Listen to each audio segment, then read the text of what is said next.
Hey, how is it going? Today, I just want to talk about how important it is to just find a way to meditate and to just find that calmness in your day.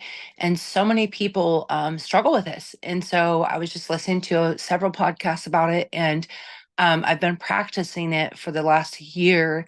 And I've been, there's days I didn't do it, and then there's days I have done it. And I can always tell a substantial difference when I do it. And so you only need five to 15 minutes out of your day to meditate and to allow your body and your spirit to get realigned. What I mean by realigned is spiritually, emotionally, we get out of alignment. And I love when I can start my day with my life coach or with one of her recordings of her daily ritual meditation that she does. And we basically we're praying and we're meditating together, and it is just so good. You can do this by yourself, or you can do this with other people. And so we get on Zoom and we literally just meditate and pray together, and she guides us through this 30 to 45 minutes session, depending on where how she feels called that morning. It can be shorter or longer. um, but it's so good, and it's how I start my day. By learning this practice, I have been able to literally find peace and joy and so much gratitude in my day to day and my mind constantly versus just every now and then. I've been able to replace some of those negative filters with positive filters and really be able to just rewire my brain. So somebody who's come with 37 years of trauma and really was trapped in her past, was really trapped as this little 3-year-old girl, to be quite honest. And this little child, my child self, was just really struggling with their self image and with self love and with making peace and finding understanding with her journey. And she kept asking how and like how she could heal, but she didn't understand that she was equipped already. She really kept asking, why did this happen to me? Why did I get molested at such a young age? Why was I a victim for 37 years? Why did I find people who were abusers and get into the cycle of domestic violence? And then she kept asking, why did she put her children and herself through so much? She kept asking herself questions like, why did this happen to me? Why did this happen to my kids? Like, why was there so much pain and suffering, right? And this little girl, myself, my inner child was just struggling with just not having peace and not being able to live for the now, not being able to prepare for her future. And time kept going. And I think people don't understand when you're in a mindset of trauma and an abuse and a negative headspace, how much it can deteriorate you.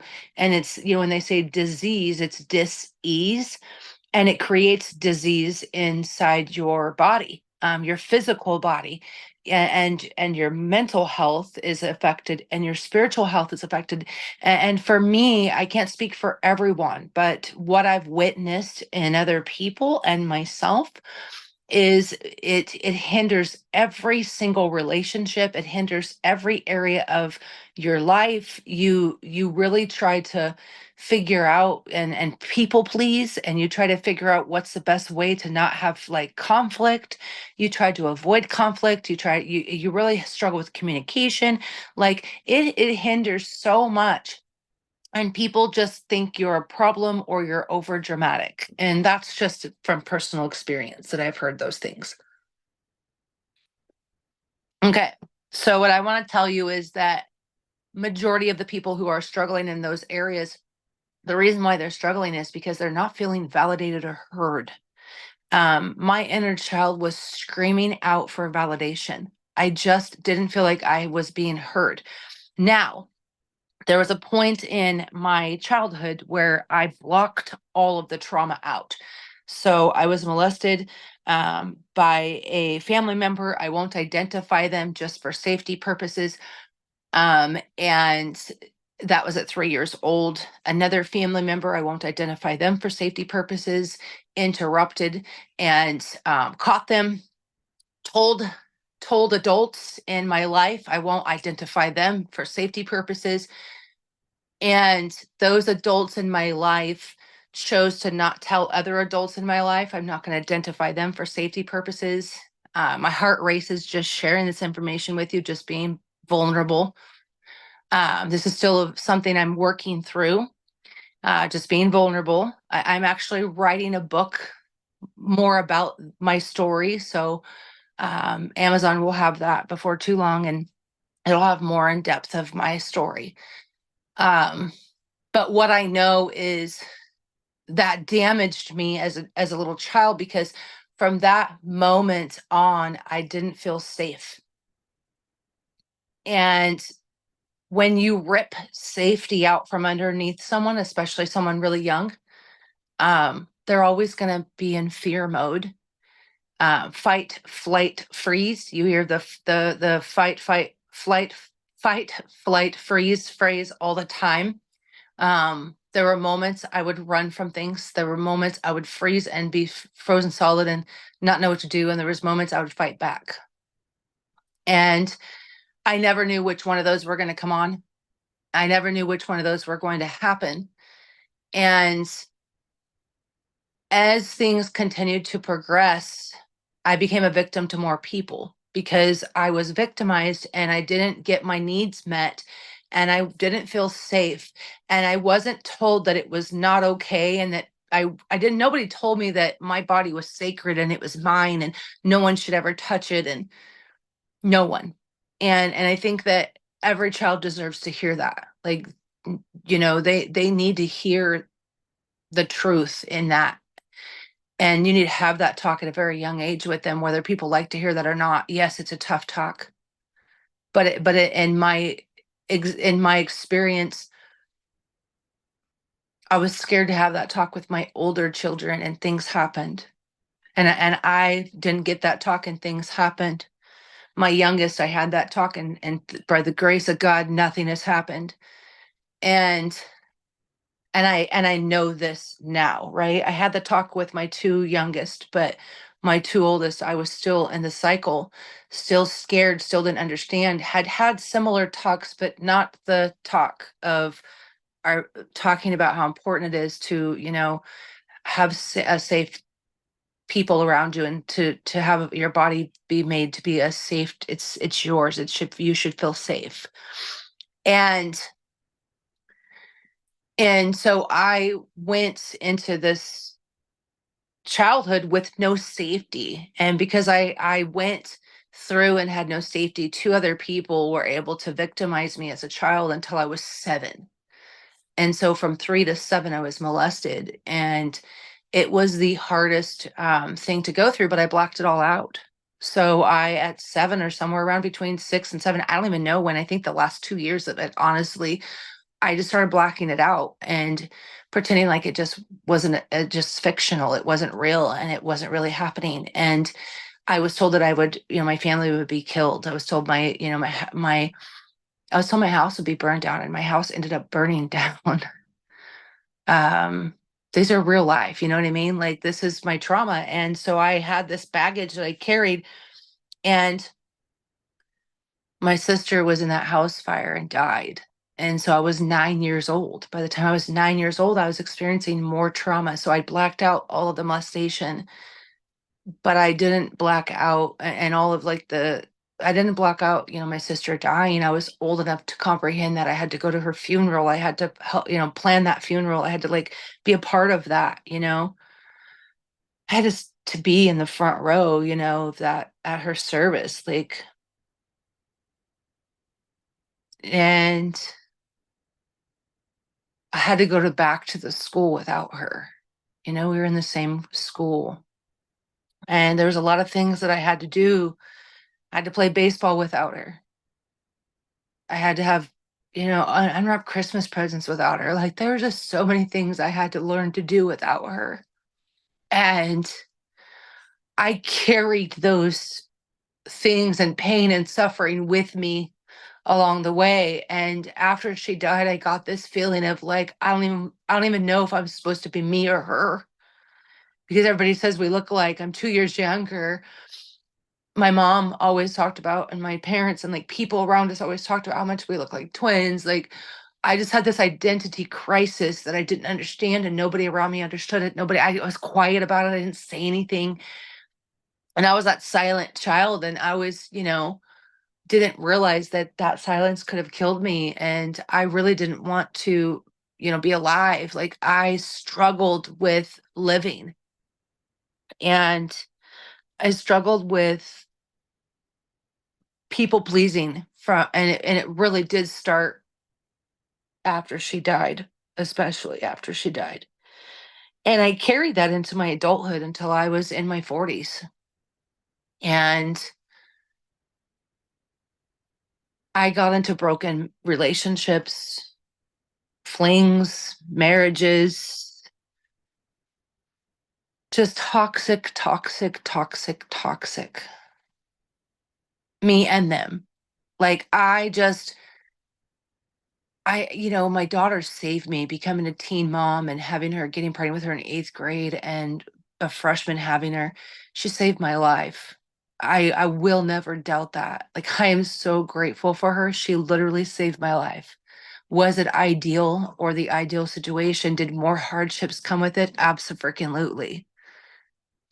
I never had healed from the trauma and had blacked it out. And then after she was born, after I graduated high school, she was almost 4 when I graduated high school, at just 4 days before I turned 18. And she was in with my mom and dad in the living room watching a show, and my brother and I were out on the porch looking at photo albums, and I just remember seeing my abusers in those albums and freezing and feeling like I just didn't want to exist. And it was my brother. It was my brother Hank who saved me that day. Like, he saved me from damage I could have done to myself out of the pain and the suffering that I had for the almost 20 years that had existed during that time. And what I didn't understand was from 9 years old until that moment, I had blacked it out, all of that. Like, probably from like 7 or 8 years old, to be honest. I blacked it all out.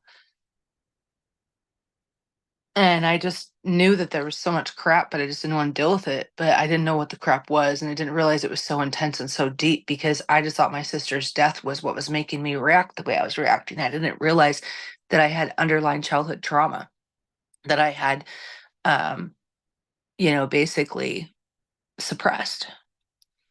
And so I didn't deal with it, got into another abusive marriage, and stayed in that marriage for almost 10 years, had 2 more children, realized, after almost dying from said spouse, that I needed to get out, realized that I couldn't change him, and I thought I was a fixer. Like, I wanted to fix everybody else but myself, because if I worried about someone else's problems, I didn't have to focus on mine. Mine were just in a cute little box hidden in the closet. Like, I don't wanna deal with those.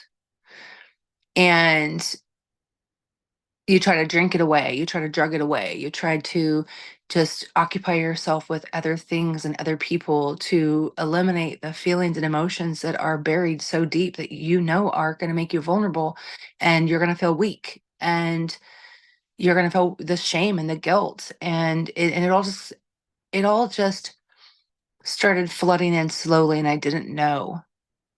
And it wasn't until after I sat in a jail cell for 9 days, if I'm being truthful. I was sent to jail, wrongfully sent to jail in 2012. And I learned so much from that experience looking back. I didn't realize it at the time, but I so realize it today. There were people standing in front of me who had no belief in me. They would look me straight in the face and admit they had no belief in my sobriety. They had no belief in no one's sobriety. They figured that every single person who was in that jail would stay in that jail, would never get out of that jail, wouldn't be able to leave, wouldn't be able to change, right? But what they didn't understand was that I had a really big higher power. And I started leaning more onto him. And I started really starting to work on myself and love myself. And it was that moment that I started giving myself the love and the grace that I deserved, was when my soulmate came, when my partner showed up. The one I'm with today and have been for a dozen years. And we were friends for 8 years before we started dating. The one who made me a mama again, the one who made my prayer come true in second grade, the one who literally made me a mom to 4 kids, the one who gave me the coolest gift that I could ever received. And that was just so much unconditional love, so much understanding and patience. And though the first few, I would say the first 5 years of our relationship was really hard because I hadn't dealt with any of my stuff. I hadn't worked on myself. And it was our granddaughter getting leukemia. Sometimes it takes really big life events for us to make choices that are better for us and our family.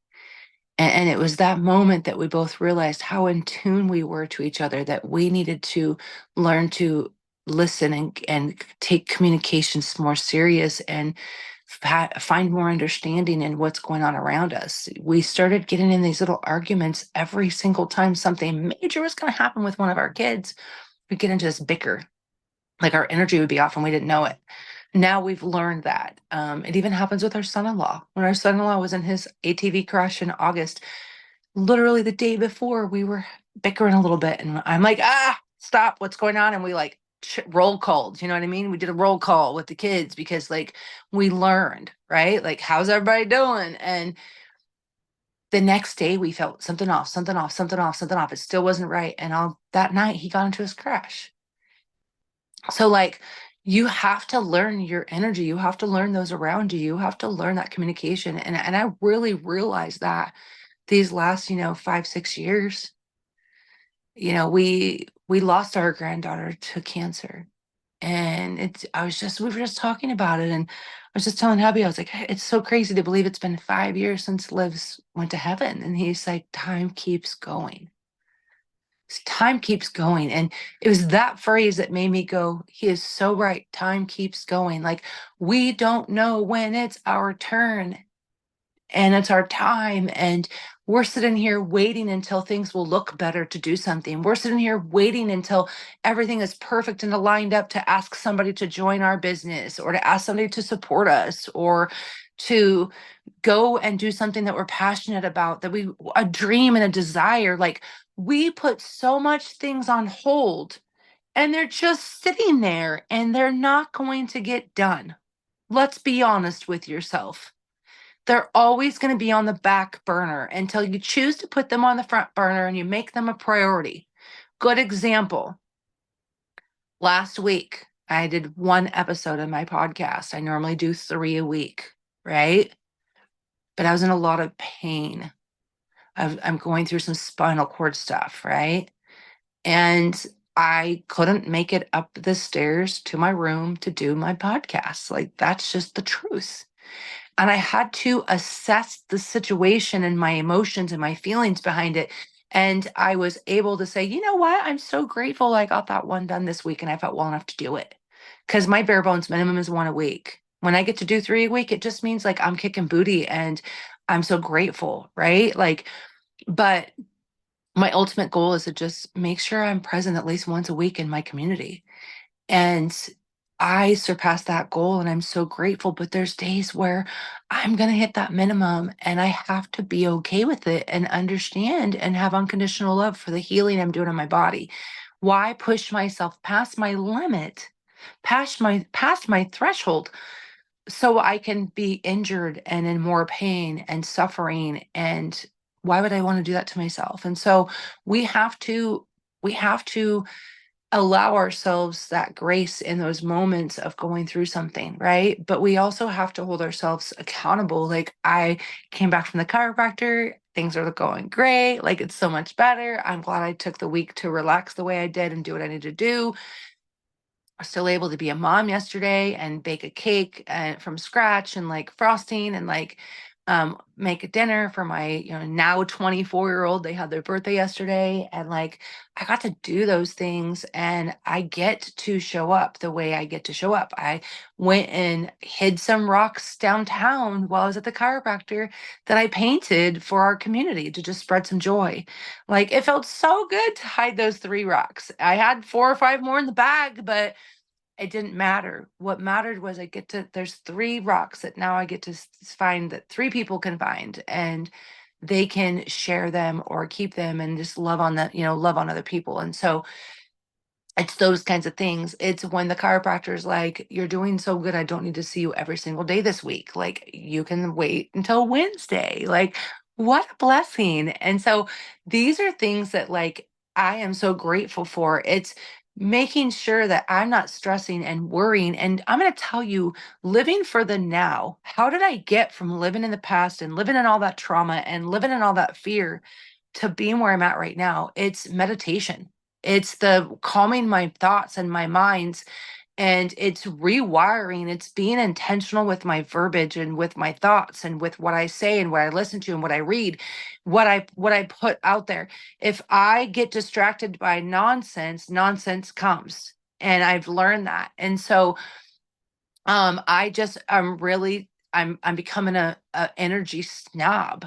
I'm becoming that person because I want to protect my energy. I spent so much time working on my energy to get it in a better light and a better place, and to find my worthiness, to work on my self-image, to do the self-care, to like truly, truly fall in love with the process and the journey of getting to my biggest goals and dreams and all the things, right? To my future version of a better life that I'm creating for myself, and that God's already like prepared and planned for me, but I was just sitting here scared to ask. Really, it was the fear and the doubt and the worry that creeped in so much that made me stay in my past, worrying about what people thought about, me sharing my truth, worrying about offending family, offending friends, worrying about losing family, losing friends, scared of upsetting, those who maybe didn't make the right choices on my part, right?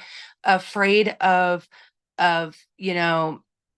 being accused of something that is false, because I know that if I name names, it's going to cause a whole whirlwind of issues, right? Like, being afraid to share those names, like living in my truth is so important. But I also know that I used to wait for apologies. So I stayed stuck in the past, waiting for those apologies, waiting for people to say, "I'm sorry I hurt you. I'm sorry I did those things to you. I'm sorry it didn't work out for us." But in reality, I didn't need those apologies. I've never needed those apologies. I needed to owe myself an apology for feeling like I needed those apologies, right? Like, I have never needed those apologies. Those apologies were never going to define who I am. Those apologies were only holding me in the past. By thinking I needed those, I stayed frozen in time, in fear, and lived a lackless life in a lot of areas and a lot of times in my life, and chose to say no to a lot of things that I should have said yes to. Point blank, life would look so much different in a lot of areas of my life had I said yes to those things, right? But I'm so grateful for the journey, because it's led me to who I am. It's led me to the people who are in my lives today. It's made me and molded me and shaped me into this woman that I absolutely love fiercely. And she is just so truthful and so honest and so genuine and so authentic. And she is just vulnerable, but she also loves so unconditionally big. She doesn't tolerate disrespect anymore. She chooses who is in her circle. She says no when she needs to, and yes when she wants to. And I think that that is my truth. And I had to create this person. She didn't exist. I had to learn to love my inner child so unconditionally and forgive. And I had to learn to let go. And I had to learn to find the healing and talk to that inner child and just let her know she's safe.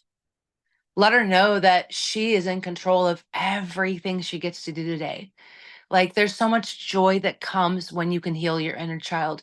There's so much joy that comes when you find meditation, because the meditation is the footwork to doing the healing work. And people think it has to be so, it's always so chaotic.